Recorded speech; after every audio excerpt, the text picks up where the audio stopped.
네, 안녕하세요. 자, 오늘은 이제 5단원 시장 경제와 금융, 그중에서 두 번째 주제인 합리적 선택의 의미와 한계에 대해서 우리가 한번 살펴보도록 하겠습니다. 자, 여러분들 모든 인생에 있어서는 선택의 순간이 있게 되는데요. 자, 경제에서도 마찬가지입니다. 우리가 이제 선택을 해야 하는데 이 선택이라는 게 정말 힘들죠. 자, 이 선택을 할 때 우리가 그럼 합리적으로 선택을 해야 하는데 그 합리적 선택이 되게 힘들단 말이야. 자, 우리가 이제 데이트를 할 때, 야, 우리 사랑하는 나의 여자친구 혹은 남자친구와 무엇을 먹을까 고민을 막 합니다. 그래서 고기를 먹을까? 안 고기를 먹을까? 안 고기를 먹으면은 얼큰한 걸 먹을까? 안 얼큰한 걸 먹을까?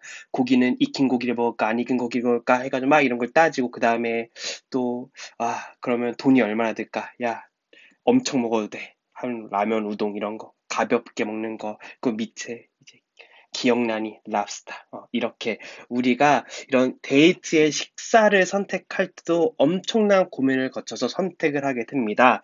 자, 당연히 우리가 여러 가지 경제적 선택을 할 때는 합리적 선택을 하게 되는데 그래서 이번 시간에는 그런 합리적 선택을 어떻게 해야 되는지 그것에 대해서 알아보도록 하겠습니다. 그래서 이 주제를 배우면은 시장 경제에서 합리적 선택이 어떤 것을 의미하고 그 한계는 무엇인지 설명할 수 있게 될 것입니다. 자, 그럼 이제 본격적으로 합리적 선택에 대해서 시작해 보도록 하겠습니다. 자, 우리가 선택을 할 때는 합리적인 선택을 해야 되는데, 왜 그럼 우리가 이 합리적 선택을 해야 되느냐? 바로 이 희소성 때문이다. 자, 모든 사람들은 욕구를 가지고 있어요. 우리 모두가 서울대에 가고 싶고요. 모두가 매일 저녁에 랍스타를 먹고 싶고요. 모두가 이제 좋은 게임기를 사서 게임을 하고 싶습니다. 하지만 모두가 그럴 수 없는 이유는 뭐냐? 이 사람들의 욕구에 비해서 자원이 부족하기 때문이겠죠. 그래서 이제 모두가 원하는 것이 있지만 그것에 자원은 한정되어 있기 때문에 우리는 이 희소성 때문에 합리적인 선택을 해야 하는 것입니다. 자, 그래서 예를 들어보면은요, 올해 고등학생이 된 진수가 있는데, 이 진수가 이번 방학에, 고등학생이 이제 되니까, 이제 고등학교 가면 공부 열심히 해야 될 거 아니야? 그럼 이제 고등학교 가기 전에 마지막 방학이다. 이제 뭐 할지 고민을 막 합니다. 그래서 한 가지 선택지는 가족들과 여행을 다니는 거야. 그래서 가족들과 여행을 가서 이제 즐거운 추억도 쌓고 여러 가지 체험도 해보기도 하고, 자, 그런데 아르바이트를 해서 용돈을 벌고 싶어. 아르바이트에서 용돈을 벌면은, 내가 갖고 싶어 하는 뭐 핸드폰이라든가 태블릿이라든가, 그런 걸 살 수가 있겠네? 라고 하면서 이제 여러 가지 생각을 하게 됩니다. 그래서 이렇게 가족과 여행을 가든지, 아니면은 아르바이트를 해서 용돈을 받는지, 이렇게 여러 가지 선택지 중에서 우리가 선택을 해야 되는데, 그것을 우리가 합리적으로 이제 선택을 해야 합니다. 그럼 이 합리적 선택, 그럼 우리가 합리적으로 선택을 어떻게 해야 되는 건가? 자, 합리적 선택이란 최소의 비용으로, 최소한의 비용으로 최대의 편익. 편익은 다른 말로 만족이라고도 할 수 있어, 만족. 당연하겠죠. 최소한의 비용으로 최소한의 돈을 써서 최대한의 편익, 최대한의 만족을 얻을 수 있도록 선택하는 것. 이것이 바로 합리적 선택이라고 볼 수 있습니다. 자, 그럼 이 합리적 선택을 할 때 고려해야 될 사항들, 첫 번째로 편익이 있었죠. 편익. 어떤 선택을 함으로써 얻는 이익을 우리가 편익이라고 합니다. 자, 그럼 이 편익은 어떻게 계산하느냐? 바로 이 금전적인 이익. 뭐, 금전적인 이익은 당연히 뭐 돈이겠죠. 뭐, 돈이라든가 물건. 이런 물건 같은 금전적인 이익도 당연히 편익을 계산할 때 고려해야 하지만 이 금전적인 이익뿐만 아니라 비금전적인 이익도 우리가 이제 고려를 해야 됩니다. 내가 가족들과 함께 여행을 감으로써 얻을 수 있는 뭐 즐거움이라든가 내가 이 겨울방학 동안 열심히 공부함으로써 이제 얻을 수 있는 성취감, 이런 것들도 우리가 편익에 포함시킬 수 있습니다. 비금전적 이런 이익도 편익에 포함시킬 수 있다. 그래서 합리적 선택을 할 때 고려해야 될 첫 번째로 편익이 있고요. 자, 우리가 합리적 선택을 할 때 또 하나 고려해야 될 사항이 뭐라고 했어요? 비용이죠, 비용. 그래서 어떠한 선택을 함으로써 치르는 대가를 이제 비용이다라고 얘기하는데, 자, 우리가 합리적 선택을 할 때 고려해야 되는 비용을 우리가 무슨 비용이라고 하냐면요. 기회비용이라고 합니다. 기회비용. 우리는 경제에서는 합리적 선택을 할 때 기회비용을 우리가 계산을 해야 합니다.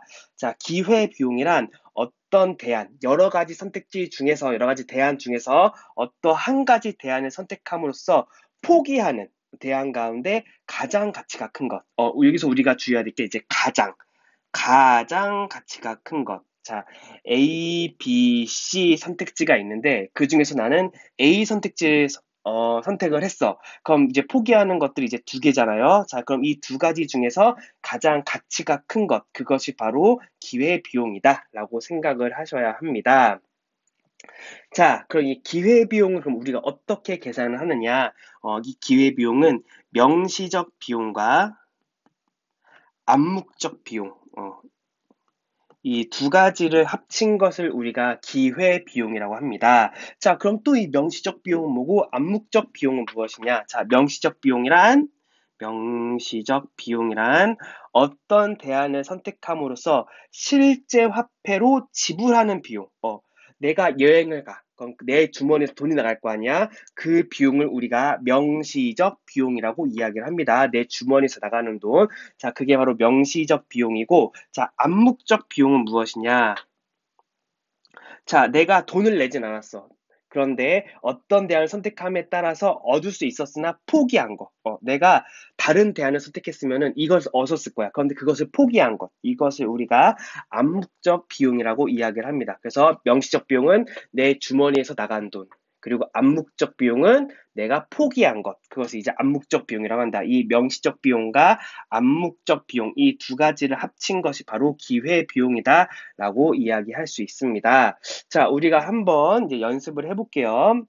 자, 식당을 운영하는 A씨가 있습니다. 자, 그 A씨가 5일간 이제 식당 문을 닫고 해외여행을 가려고 하는데, 자, 이 해외여행에 드는 비용이 200만 원이고요. 자, 5일간 식당을 열었을 때, 여행을 가자고 식당을 열었을 때 벌 수 있는 예상 수입이 100만 원입니다.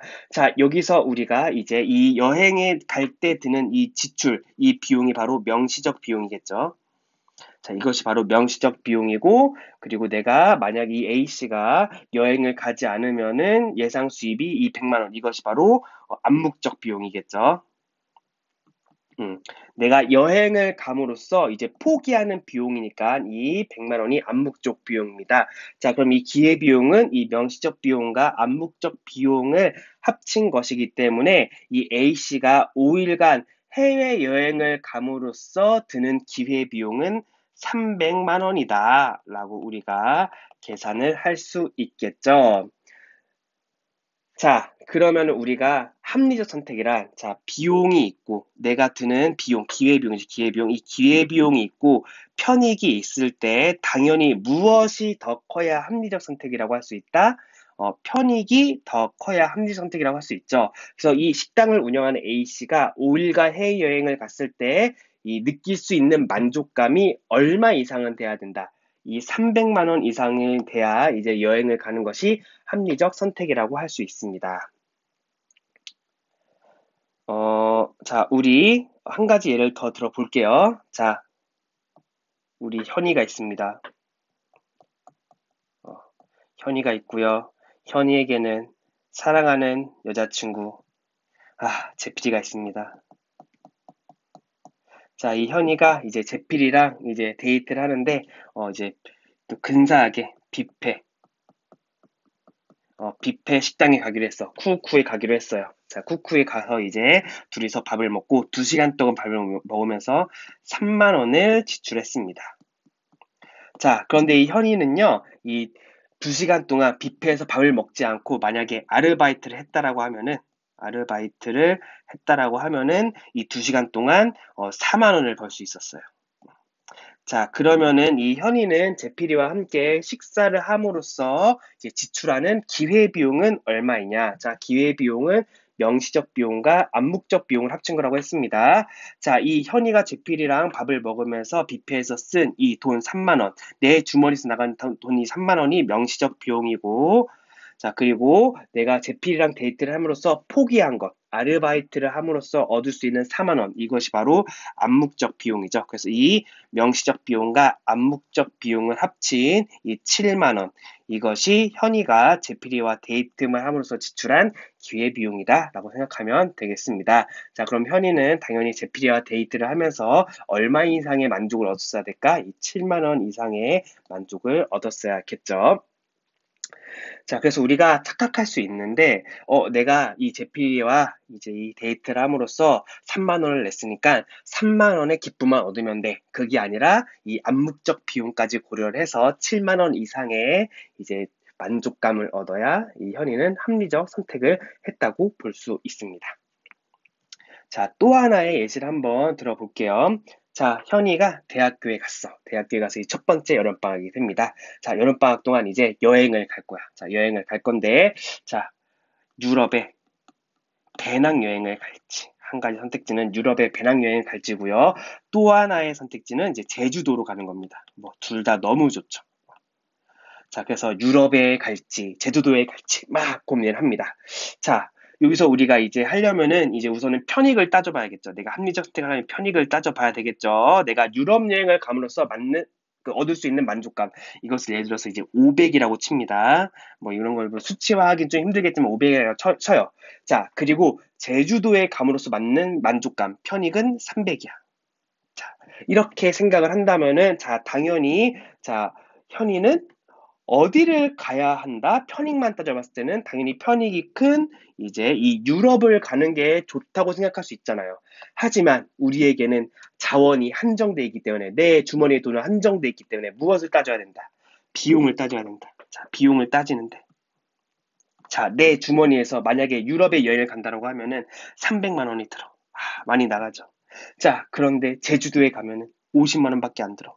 막 게스트하우스 가고 막 비행기도 싼 거 사고 하면은 이제 50만 원밖에 안 들어. 자, 그러면 이제 비용은 뭐가 더 저렴합니까? 제주도가 더 저렴하죠. 야, 비용이 더 적게 되니까 제주도에 가자. 자, 이렇게 계산하는 것도 이제 합리적인 선택이 아니라는 겁니다. 자, 합리적인 선택을 하기 위해서는 무엇을 따져봐야 된다? 이제 기회 비용을 따져봐야 된다. 자, 우리 이 유럽에 갔을 때 드는 300만 원과 제주도에 갔을 때 드는 50만 원은 다 내 주머니에서 나가는 비용이니까 무슨 비용이다? 그렇죠. 명시적 비용이죠. 명시적 비용. 자, 그럼 기회비용을 따지기 위해서는 무엇을 또 알아야 된다? 암묵적 비용을 따져야 됩니다. 암묵적 비용.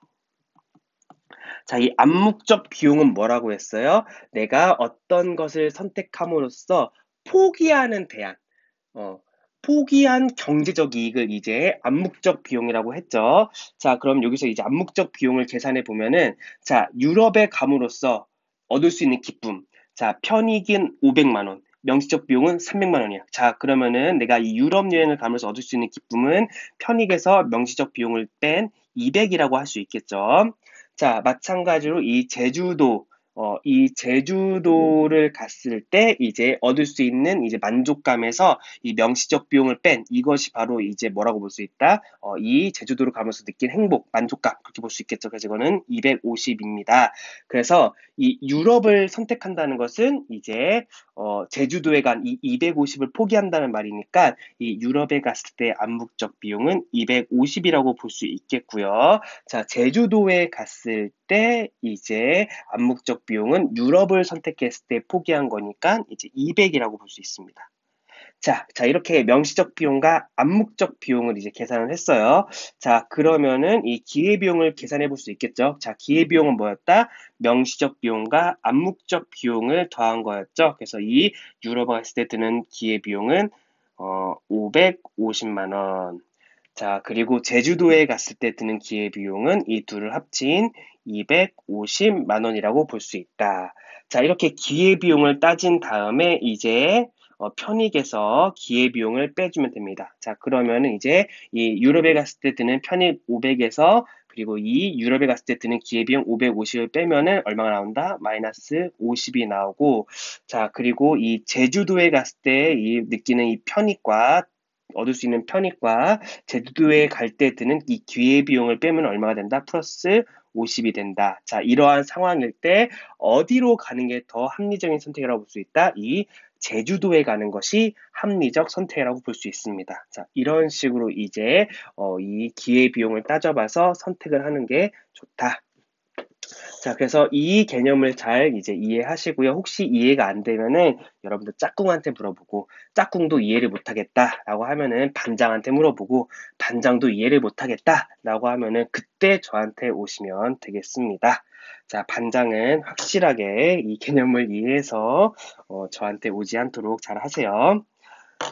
자, 그래서 이렇게 기회비용에 대해서 알아봤는데요. 자, 우리가 이 합리적인 선택을 할 때, 물론 기회비용도 따져봐야 되지만, 또 하나 따져봐야 되는 비용이 있습니다. 그게 바로 무슨 비용이냐? 바로 이,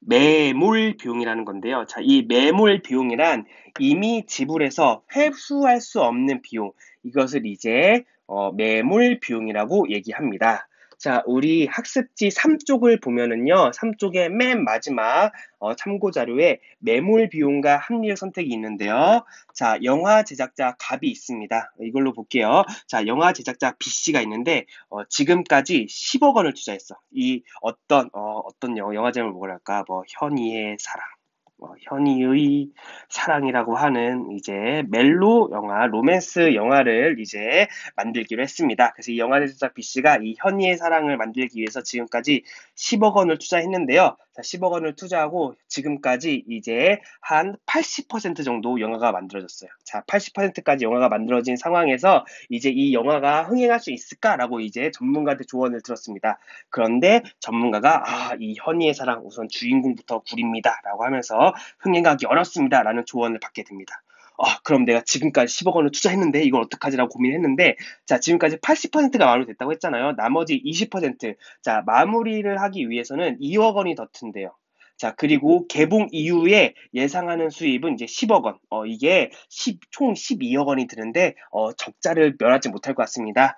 예상 수입은 10억 원입니다. 라고 이제 얘기를 들었을 때, 자, 그러면 이 영화 제작자 B씨는 이 영화를 제작을 포기하는 것이 합리적 선택이냐, 아니면은 그 영화를 끝까지 제작하는 것이 합리적인 선택이냐라고 이제 생각을 할 수 있겠죠. 자, 그러면은 이제 여러분들은 이제 어떤 선택을 해야 될까? 이런 상황에서 어떻게 하는 것이 합리적인 선택일까?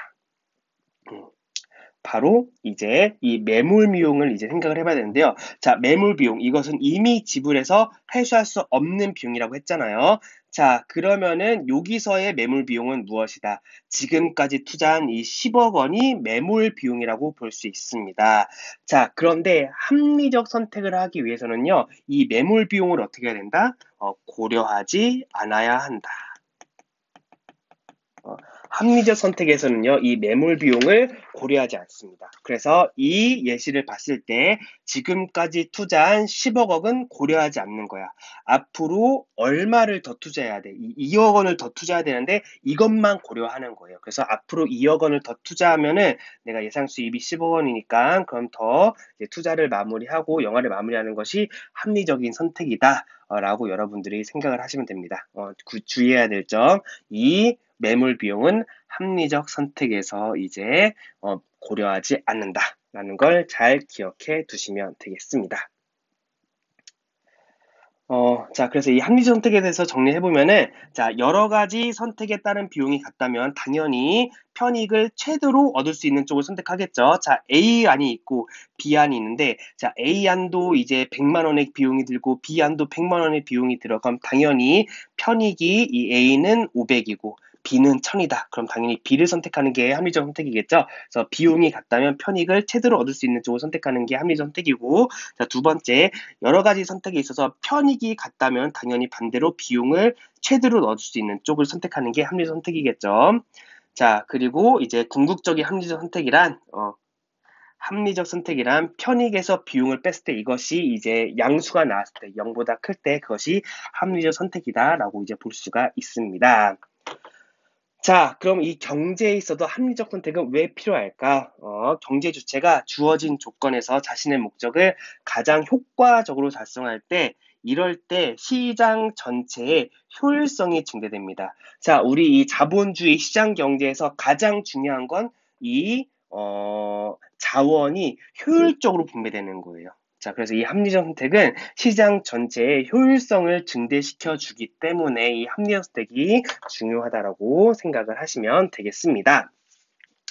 자, 우리 이 합리적 선택을 위해서 고려해야 될 요소들이 몇 가지가 있거든요. 당연히 가격 고려해야 되겠죠. 그래서 자신의 지불 능력과 가격 대비 편익을 고려해야 되고요. 자, 네, 소득 당연히 고려해야 되겠죠. 자신의 소득 범위 내에서 소비를 해야 합리적인 선택이라고 할 수 있습니다. 자, 그리고 신용도 고려해야 된다. 그 장래의 신용도, 뭐 신용카드라는 그런 게 있죠. 그래서 내가 앞으로 돈을 얼만큼 벌 수 있기 때문에 이 정도는 지출해야 된다라고 하는 신용도도 고려해야 되고요. 자, 그리고 정보, 가격과 품질들 정확하고 다양한 정보를 수집해야 됩니다. 자, 이런 정보를 잘 이제 따져봐야 내가 얻을 수 있는 편익이 얼마나 되는지 이제 또 생각을 할 수 있겠죠. 그러니까 당연히 정보도 이제 합리적 선택을 위해서 고려돼야 할 요소이다.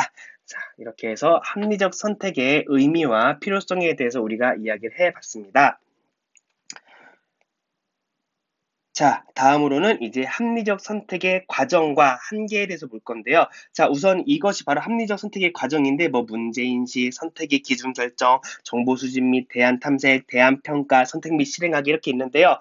여러분 이걸 그냥 막 외우는 것보다는 이제 여러분들이 실제로 어떤 물건을 산다고 생각하면은 이게 당연한 겁니다. 당연한 거예요. 자, 여러분들이 이제 핸드폰을 사고자 해. 그럼 당연히 왜 사야 될지 생각을 하겠죠. 그게 바로 문제인식입니다.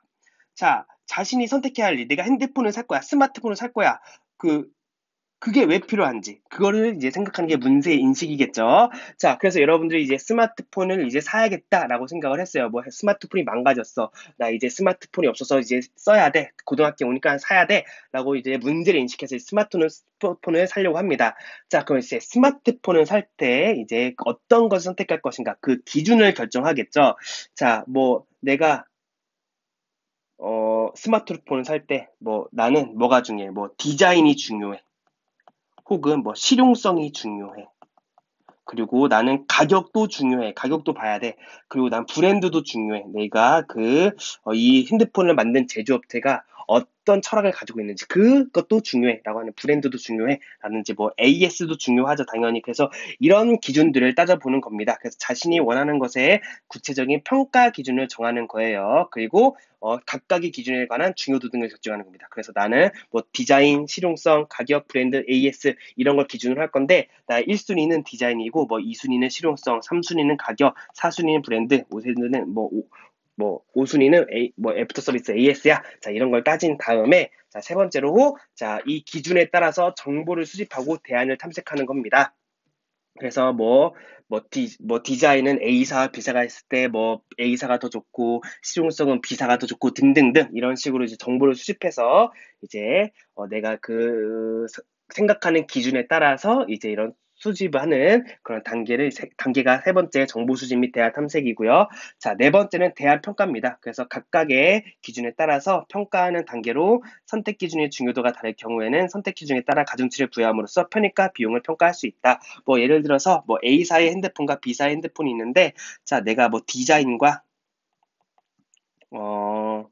실용성을 따져볼 거야. 실용성을 따져보는데 A사의 디자인은 100점이고 그리고 B사의 디자인은 80점이야. 그리고 실용성은 A사는 80점이고 B사의 필용성 점수는 100점이야. 자, 이렇게 했을 때 이건 두 개의 점수가 똑같네. 그럼 나는 디자인이 1순위니까 A사 핸드폰을 더 하겠어. 라는 식으로 생각을 한다는 거죠. 그래서 이렇게 대안을 평가하고요. 자, 마지막 다섯 번째 단계는 선택 및 실행하기입니다. 그래서 나는 전체적으로 고려해봤을 때 A사의 핸드폰이 나한테 더 맞는 것 같아 라고 하면서 이제 최종적으로 구매할 것을 선택하고 구매하는 것이 이제 다섯 번째 단계이다. 그래서 이렇게 다섯 개의 단계에 따라서 이제 합리적 선택을 하게 되는 것입니다. 그래서 이거는 어렵지 않게 잘 보시면 되겠고요. 자, 그런데 이렇게 합리적 선택을 하면은 우리가 정말 좋은 점만 있을 것 같지만 이 합리적 선택에도 한계가 있습니다. 자, 합리적 선택의 한계인데요. 자, 첫 번째로 당연히 편익과 비용을 정확하게 계산하기 어렵죠. 특히 이 편익 같은 경우는 이제 뭐 좀 비긍정적인 부분도 있기 때문에 그리고 예상하지 못하는 것들도 있기 때문에 정확하게 계산하기 어려운 경우가 있습니다. 자, 두 번째, 개인의 입장에서는 합리적인 선택이 사회 전체에서는 합리적이지 않은 결과로 이어지는 경우도 굉장히 많이 나타나고 있습니다.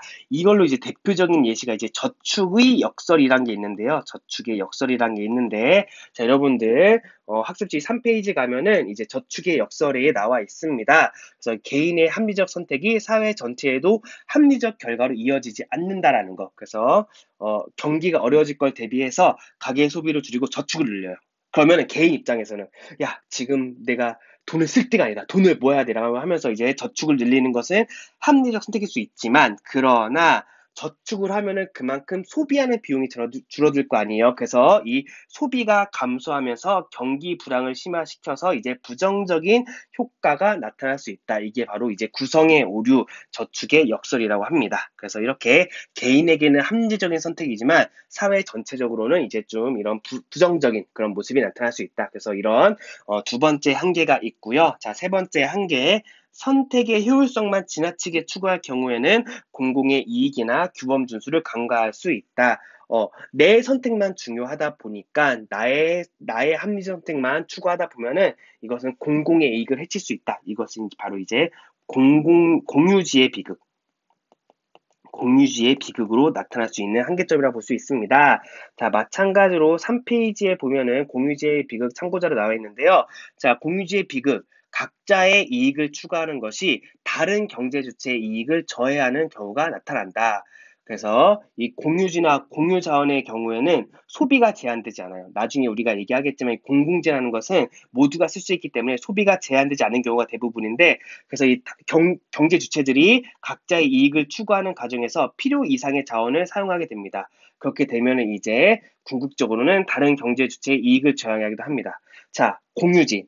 자, 이 풀밭이 있어. 이 풀밭이 공유지야. 자, 막 이렇게 풀밭에 이제 공유지가 이렇게 풀밭이 막 있는데, 자, 여기서 이 마을 사람들, 이 공유지를 가지고 있는 마을 사람들이 다 이제 양들을 키우고 있어, 양들. 양들을 이렇게 해볼까? 양들.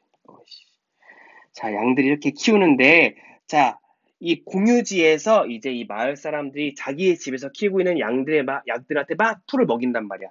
자, 그런데 어떤 사람이 욕심을 부려서, 야, 우리 집에서 양들 다 가가지고 너네 배불리 먹어라! 라고 하면서 이렇게 양들이 이렇게 이 공유지에 있는 풀들을 다 뜯어 먹으면은 다른 집에 있는 양들은 이 풀을 먹을 수가 없겠죠. 자, 그래서 이렇게 나의 이익만 추구하다 보면은 다른 사람의 이익을 저해시킬 수 있다. 이것이 바로 이제 공유지의 비극이고, 이것이 이제 합리 선택의 또 다른 한계입니다. 그래서 이런 공유지의 비극, 뭐 대표적인 또 예시가 또 이제 뭐 담합이라든가 그리고 카르텔 형성, 이런 것들도 이제 이런 나의 선택의 효율성, 우리의 선택의 효율성만 추구하다 보니까 다른 사람들의 피해를 줄 수 있는 그런 경우로 이어지기도 합니다. 자, 그리고 네 번째, 타인을 의식해서 바람직한 소비를 하지 못하는 경우들이 종종 나타나게 됩니다. 뭐 대표적인 사례로 밑에 나와 있는 첫 번째, 밴드웨건 효과. 다른 사람들을 따라 사는 거죠. 그래서 타인의 소비를 모방하는 거. 이거 유행하는 옷이구나. 야, 요즘에 다들 뭐 입냐? 요즘에 다들 나이키 입냐? 그래, 나이키 입어. 나도 나이키 입을 거야. 라고 하는 거, 이런 밴드웨건 효과가 나타날 수 있고요. 자, 그리고 두 번째로 이 밴드웨건 효과의 정반대, 스노브 효과. 너네 혹시 뭐 홍대병이라고 들어봤나요? 그래서 이 홍대병인 거죠. 다른 사람들이 많이 구매하는 거는 거부하는 거예요. 그래서 그렇게 하고 다른 사람들이 구매하지 않는 것을 선호하는 거. 그게 바로 스노브 효과이고요. 자, 그 다음에 배불런 효과는 배불런. 왠지 배가 부를 것 같은 그런 효과죠. 그래서 배부른 사람들이 자신들의 부를 과시하기 위해서 제화나 서비스의 가격과 무관하게 소비하는 현상. 나 명품, 이거 굉장히 비싸지만, 똑같은 가방이지만, 내 명품은 다른 것보다 10배나 비싸.